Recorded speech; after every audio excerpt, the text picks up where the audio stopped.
What is up, everybody? Welcome back to another Comically Boston. Today's episode 126. I'm your host, Big Cam. As you can see, I've been making some more progress over there with the Avengers Tower. Don't worry, there will be a full review coming to the channel when I finish that thing. I think I'm bag like number 30 of 39, so I'm almost there. I've been chugging my way through.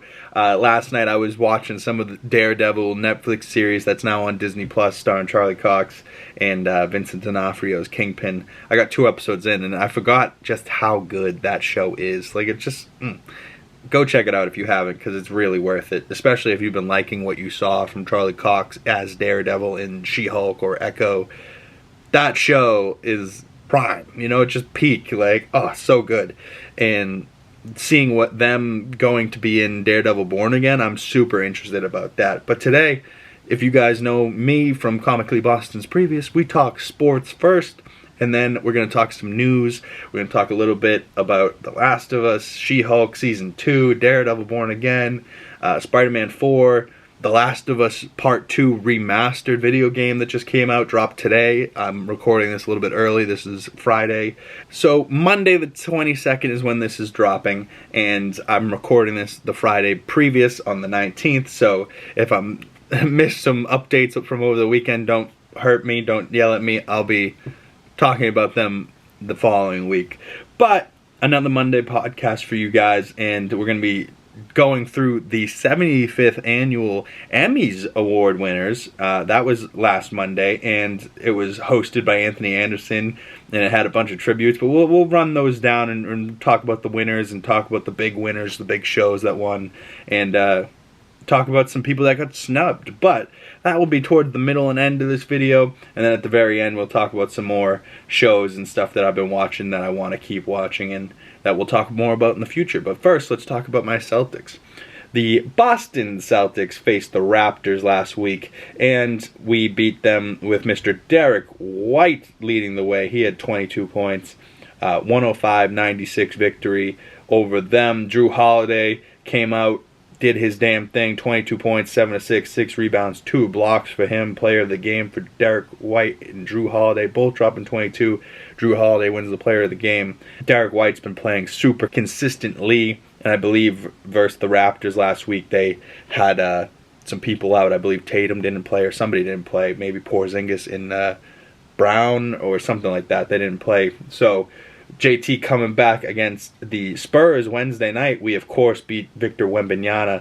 Just look how long he is. Tatum's getting the shot up. Just look how long Wembanyama's goddamn arm is. It's nuts. But we did pick up a victory, 117-98 over them. Jaylen Brown had a great game, 21 points, 7 rebounds, 5 assists, 1 block, 1 steal. Player of the game for him. Drew Holiday also had 22 points again for the second game in a row. We are now 20-0 at home at the Garden. Love to see it. And we have a game Friday night versus the Nuggets, 7:30, which is tonight when I'm recording this. But for you guys, you probably will already know if that home game winning streak continues or not. But I'm praying, I'm hoping, because that is probably my biggest worry. Out of all the games that we played this last week, the Raptors, the Spurs, I had faith that we were going to win those games. But the Nuggets are a good team, and Nikola Jokic is a fucking tank of a center and just an unbelievable player. So to see him in the Garden tonight at 7, you know I'm going to be sitting down watching that. So hoping for the best, but we'll see. And we'll talk about the winners next week on how we're doing with that home winning streak. But 20-0 at home is an insane, crazy start to the week. I just finished God of War 2018 video game, so I'm now on to God of War Ragnarok, so I can finish that, so I can play God of War Ragnarok Valhalla DLC, so I can remember everything correctly. But just playing through that first game and working my way till Valhalla, these are really like this is just some fan-made art, but it's just so great. I never got to play on the right as this young Kratos, but he does still wield those blades of chaos, which is awesome. But this older, wiser father Kratos wields the axe and, you know, says much less and just can convey a lot with just a grunt, you know, just, what do you think, Kratos? Should we go over there? You know, like, it's just a lot of grunting, and he's perfect. Like, he's just such a great character. I love Christopher Judge in how he voiced this role in these most recent games. It almost makes me want to go back and play the original 3 or 4 or 5 God of War games that there were, just to see the roots and all this. I have watched some gameplay and some cutscene coverage of the clips before I played these God of War games, because I want to know, you know, some Easter eggs, some details that I may be missing. And, you know, God of War and God of War Ragnarok does a good job of telling stories and catching you up if you haven't played those games. You know, alluding to, like, oh, he's the legendary ghost of Sparta, shit like that. Like, it's just such a good game. But trending on Twitter recently was this image, Hulk versus Kratos, and people were battling online saying, Hulk's gonna win, Kratos is gonna win. And if you're a God of War fan, I saw a lot of people saying, poor Hulk's gonna get Kratos. Like, because Kratos has faced bigger villains. You know, he's faced Zeus, he's faced Thor, and his Thor wasn't Chris Hemsworth. It was a big fucking bearded gut, Mjolnir wielding Thor. And this old Kratos kicked his ass, you know, and this Kratos is fucking badass. But I just love the tattoo over the head and goes around the shoulder and onto the chest and onto the back. Like, what just a dope idea for a tattoo, let alone like how they executed it. But and just how he's white skin, has the ashes of his family. Like, it's just such a good character. But if you guys know me from my Marvel stuff, Hulk, especially this gladiator-looking Hulk, like, this is how I want my Hulk to be. Like, if it's Kratos versus Smart Hulk, no question Kratos wins. But if we're getting Kratos versus Gladiator Hulk, like from Thor Ragnarok, I still think Kratos wins, because that Hulk was strong and mighty and could fight, but just used anger and no brain.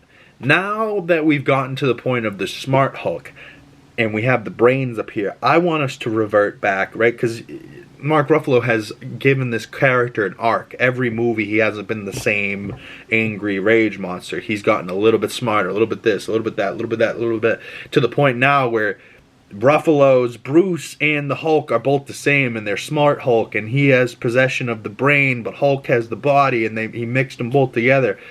What I want to see happen now is the Hulk go to Sakaar, or have to just be banished somewhere, and we get a World War Hulk, and we get Hulk on a planet, and he's been there for a long time, but it's only been like a day on Earth, but it's been 20 years on this planet, kind of like Sakaar, and we see him become this gladiator all over again. But he still has that Bruce Banner brain, but now he starts to become more of like a maestro character. Like, if you guys remember from the Avengers video game, that Hulk was like a maestro. He had a bald head, big white beard, and he was like, Banner died a long time ago. You know, it's like, ooh, like the Hulk starts to take over even more, but he's still got the brains of like Banner, and that's what I want. I want my Hulk to be speaking as if he's not a big giant idiot, but I want him angry and ferociously smashing people. But I want my Hulk kind of like the comic book Hulk, and kind of like the 2003 Ang Lee Hulk, the more and more and more that he gets angry and angrier, the bigger and bigger and stronger and bigger he gets, you know what I'm saying? Because the more and more angry the Hulk gets, the more and more he should be able to destroy somebody. But Spartan Rage over there, Kratos, if those two anger monsters go head to head, honestly, I would watch that in a movie so fucking quick, or like a What If Season 3. If we want to do like a Kratos fucking Hulk episode, let's do it. Like, what are we waiting for? But that shit's badass. But let's get into a little bit of the Emmys the other night. I'm watching it, and I see Simu Liu, which is Shang-Chi, tweet out something about the Emmys and about the show and how it's going. And it was a great comment. But I just was like, I saw him comment it, and I liked the post, and I was like, hey, he's only got one comment on this. Let me comment on it. So I comment on Simu Liu's post, hey Simu, how you feeling after he tore his Achilles recently? And he sends me back a gift, which I thought was funny. So if anyone wants a Simu Liu update, this man sent me a gif of him and giving me the thumbs up, asking how he's healing up. So, which I thought was cool. Simu Liu, shout out to you, brother.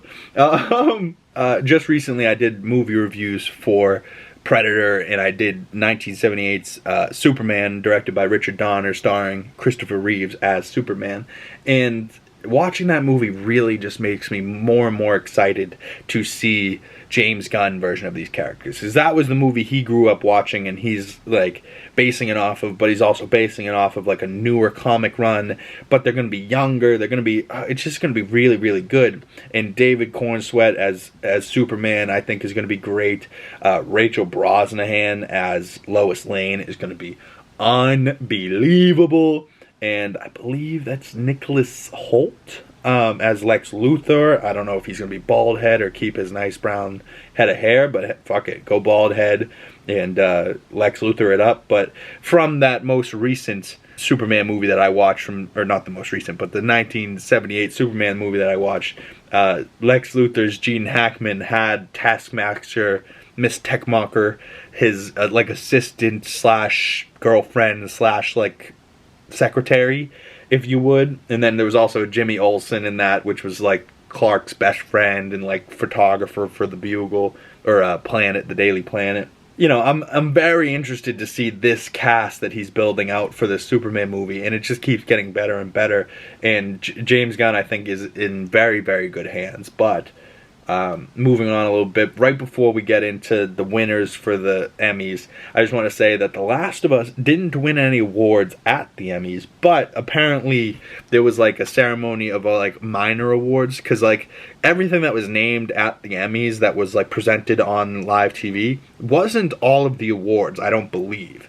I believe that those were like the main ones, and then all the other ones got like divvied out like a week or two before. And I honestly thought it was all clickbait and fake, because I was seeing like Storm Reed won Best Supporting Actress in a guest spot in this, and Nick Offerman won and for his episode in The Last of Us. But as I'm watching the show Monday night, I'm like, why is The Last of Us not winning anything? Or that, or like Andor wasn't winning anything. And I'm like, dude, Andor is one of the best shows I've seen. Diego Luna, just how it was shot, and Andy Serkis is fantastic, you know, with his climb speech and that, and like just living in the Star Wars universe, but from the ground level as like a civilian, is so crazy. And seeing how the Rebels like alliance forms, and getting to see sides of Star Wars that you never thought you'd see, like seeing how people get into these TIE fighters, seeing that storm, the like meteor shower, the eye, like gorgeous stuff from Star Wars. Visually, and just the storytelling's amazing. But I rewatched The Last of Us recently, and just like between the first episode with his daughter, and then how he becomes closer with Ellie, and then that third episode with Bill and Frank, with Murray Bartlett and Nick Offerman, like, I'm pretty sure those are two straight men, or at least Nick Offerman's a straight man, but they just did an unbelievable job in that episode. And then Storm Reed, the one I was just talking about, does this great episode with Bella Ramsey, which is based off of the Left Behind DLC from the Part 1 video game, which is just heartbreaking stuff, how Ellie got infected but learned how she's immune. Insane, man. Really insane. And The Last of Us Part 2 remasters dropped today as well. So I'm currently 29.7 gigs out of 76 gigs downloaded my way through The Last of Us Part 2 remastered. And I can't wait to play this game. I remember playing it right before The Last of Us show came out about a year ago today. And I was in love with it. Like, I finished these games in like a week, both of them. Like, you know, like I just was so obsessed with like just the story. I was like, oh my god, what happens next? What happens next? But the visuals in this game, even in the PlayStation 4 version that I played, were unbelievable. So I'm only just imagining how much better it's going to get on the PS5. Kind of like the Part 1 remastered. I played that on the PS5.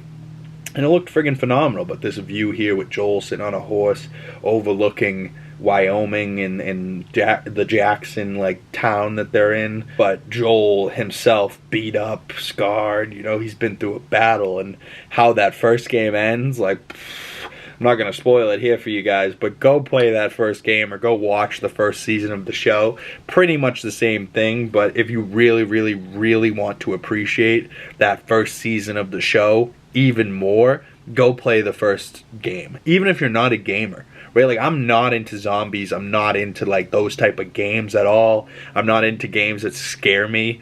But I played both these games, and just how it grabs you and grips you and makes you feel like you are playing as these characters and you are these characters is so intense, and the story is so great and controversial. Like, they got in trouble for this shit damn near because they have been crazy and doing this crazy shit and not giving us what we wanted, but giving us something better, you know, something that we weren't expecting. It's unbelievable, man. It really is.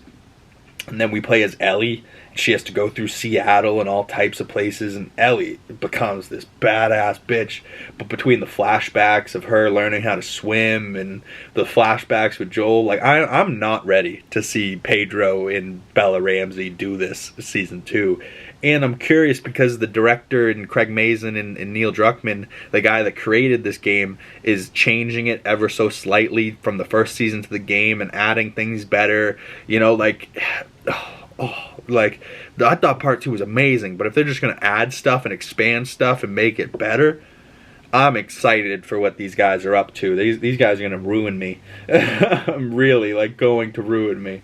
I can feel it. But let's get into the Emmys winners, shall we? The 75th Emmys, hosted by Anthony Anderson, was hilarious. He was great. Him and his mother, every time his mom came on, made me laugh so friggin' hard.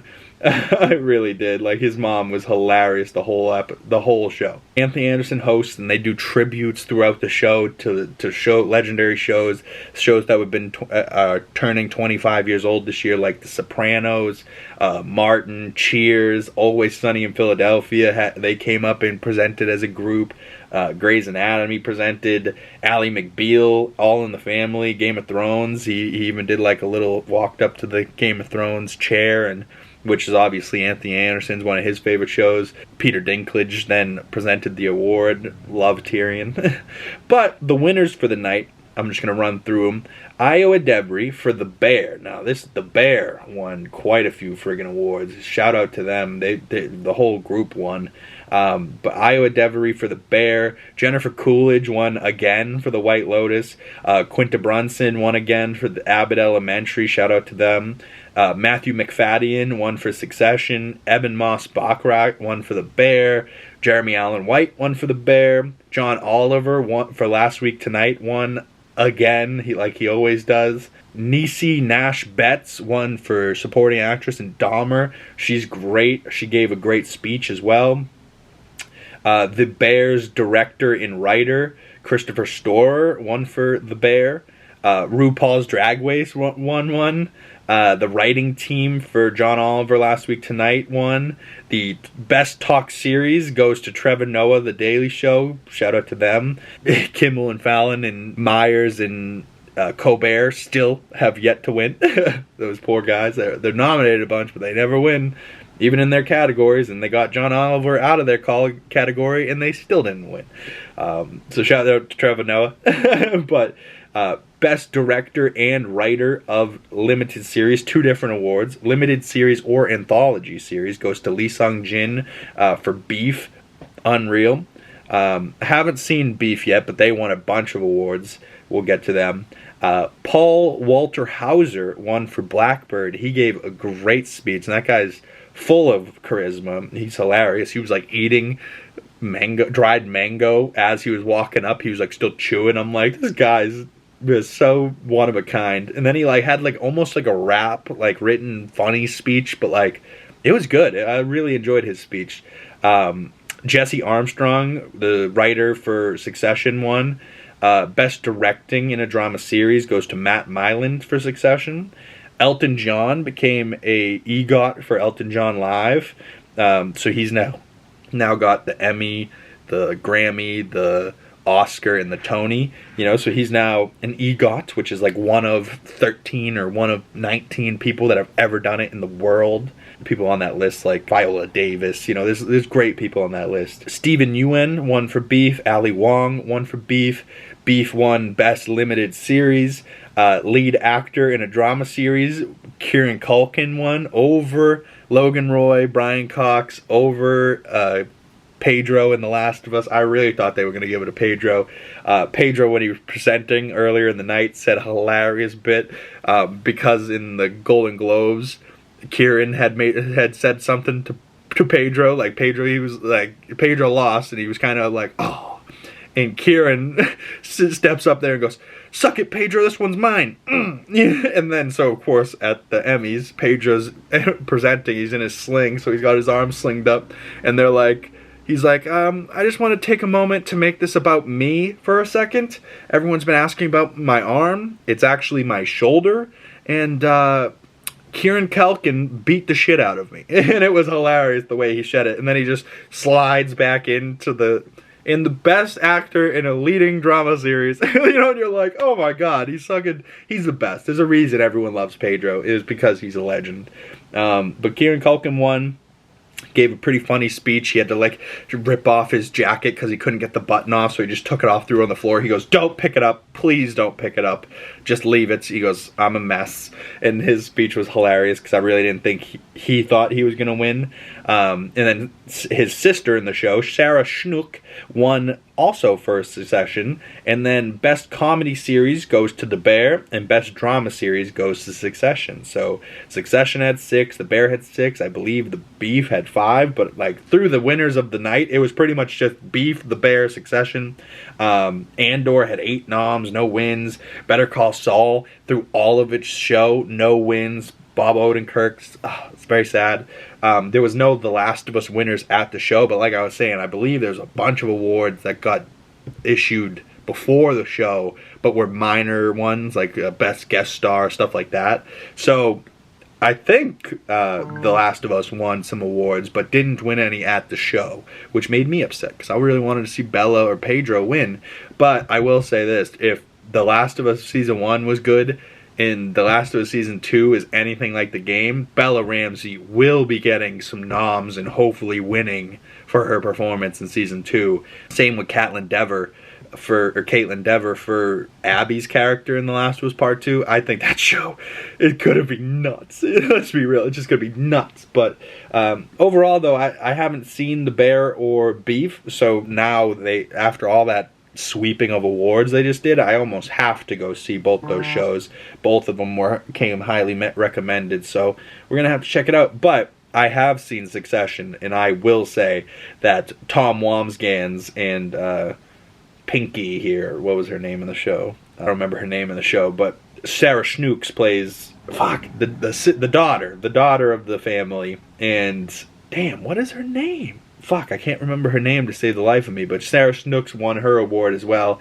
But probably mostly for this scene here, Kieran Culkin won, where he's crying at the dad's funeral with the 3 siblings there. I really was surprised that Jeremy Strong didn't win any awards. Probably just because people think he's genuinely as weird as he is in real life. But Roman Roy, Kieran Culkin in the show, is weird, but he's just so funny and he's great in the show. So shout out to them, the 3 of them winning awards, the show winning awards. The next time we'll see Matthew McFadden, I believe, is in Deadpool 3, which, okay, he's in the Marvel Universe. But shout out to the 3 of them. I thought they were great in the show. Shout out to The Bear. The Bear's final acceptance speech for winning Best Comedy Series was hilarious. Evan Moss Baccarat, which I think is a straight man, walked out to Maddie Matheson, I think is his name, and they both just started making out at the beginning of the thing, and he's like, "I love you, Evan," it was a hilarious little bit. But I still find Jeremy Allen White a little weird, but I think that's maybe just his personality, he's eccentric kind of guy. But I have to go check out that show to see the 3 of them, I really do. But after watching all of that and playing the games I've been playing recently, and finishing Echo like I have recently, go back and check out my breakdowns for Echo if you haven't. But seeing Daredevil on the Netflix series on Disney Plus, rewatching it again, and seeing those first 2 series really makes me love Charlie Cox in the role so much more. And this poster here for Daredevil Born Again just looks great. The red in the helmet looks great. I really hope we get a brighter red, kind of like the Echo costume. But early in the episodes for Daredevil, he's like in the black mask, and he doesn't even have a suit yet. It's a work in progress. But I really hope in Daredevil Born Again we see Spider-Man, or in Spider-Man 4 we see Daredevil, because after seeing them in No Way Home, you know, him being a really good lawyer for Tom Holland, I think they have enough chemistry, but I really want to see them together. But the Netflix Daredevil series is really good, so I've been watching that. And, you know, I love the poster here with regular Matt, and then, like I was just saying a second ago, the black original suit, and then, like, this burning of the red suit burning away, because that's kind of how he sees the world. It's always burning, which is nutty. But I can't wait to get back up to the point where John Bernthal's Punisher's in this. I might even rewatch his Punisher series, because that's really good too. But I think I remember that one more than I remember the Daredevil series, because the Daredevil series is one longer, and I watched it first, right? So after I finished Daredevil, I was so into it, and then I watched Punisher right after. So maybe it's just most recently in my memory, but certain scenes, like the hallway scene with John Bernthal's Punisher, is unreal. But Karen Page and Charlie Cox, Matt Murdock, the two of them's relationship throughout the show, and really just Karen Page in total, she's fucking awesome. But I just finished the Cutman episode last night, in this hallway scene where he's wearing the black mask and he saves the kid. Badass shit, really is. So go check out that Netflix Daredevil series if you haven't. Go check out the movie reviews I've done recently. And coming to the channel soon, we have Gran Turismo and The Legend of Tarzan movie reviews coming out, so stay tuned for those. And I got more movie reviews coming your way. Stay tuned for next week's Comically Boston. If you've stayed this far into the video, I truly appreciate you and love you. Drop a comment below so we can talk some more. If you have any questions for me, if you guys want to email in your thoughts or any questions or recommendations, movie recommendations, things to do, send me those to my email, comicallyboston@gmail.com. You can hit me up over there. You can hit me up on my other social medias. All my links down in the description below. You guys know where to find me. BIGGCAM, pretty much anywhere. Big Cam YouTube on Twitter. So I'm always available. I'm answering all the comments. So I love to see the people interacting, and more it seems I've been getting some, you know, not a bunch, but I keep getting some different people that are real people, and you can tell they're not bots because it's a real comment, and you're like, oh yes, some real folks are interacting with these, even if they don't agree with me. I'm like, we can disagree, it's perfectly fine. I would love just to hear what you guys think about what I'm doing and what I'm saying, and if this helps or entertained at all, please comment below, drop a like, and I'll see you beautiful people in the next video. Be safe, be well, and I'll see you guys when I see you guys. Peace.